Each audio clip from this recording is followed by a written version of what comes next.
কিছু বলবি? হয়তো আয়া খাড়ায় রয়েছে।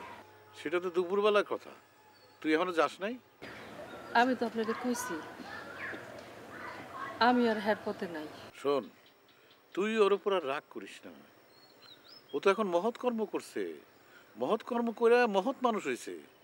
যারা কর্ম করে মহৎ হয় তাদের উপর রাগ করতে নাই। যা, অরে নিয়ে বাড়ি যা।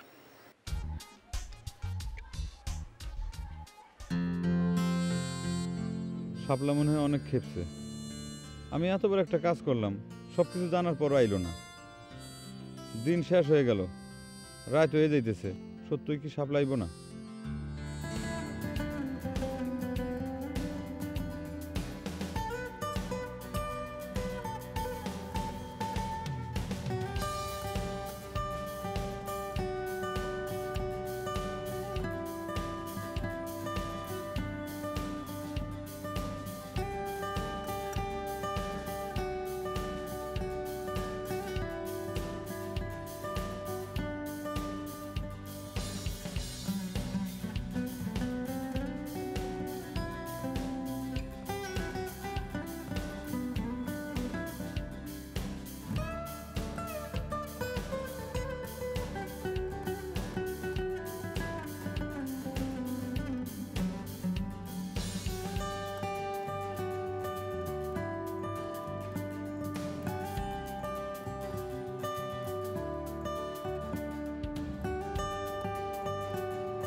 শাপলা, তুই আইসস?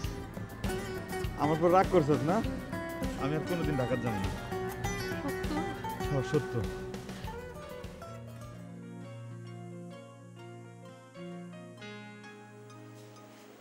আব্বা, বড় ভাইজান চিঠি পাঠাইছে। প্রত্যেকদিন তো মোবাইলে কথাই হইতেছে, আবার চিঠি কেন? সেটা তো জানি না আব্বা, মনে হয় বিশেষ কোনো বার্তা আছে। দেখেন।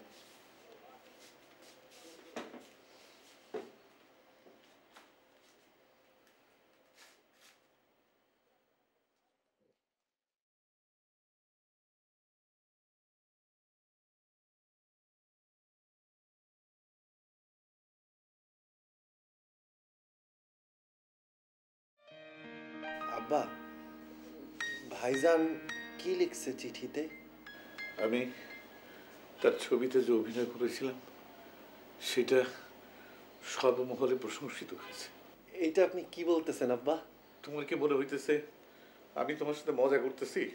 আব্বা, আমি তো প্রথম থেকেই অনুমান করছিলাম আপনি এই ছবিতে অভিনয় কইরা একটা ঘটনা ঘটাইবেন। তোমার অনুমান সদা সত্য হওয়াতে তোমাকে ধন্যবাদ। আব্বা, আমি আপনার কাছে মাফ চাচ্ছি আব্বা। আমার অতীত কর্মকাণ্ডের জন্য আমি লজ্জিত আব্বা। আমি আপনার পাশে আপনার স্কুলে থাকতে চাই আব্বা, আমাকে সেই সুযোগটা দেন।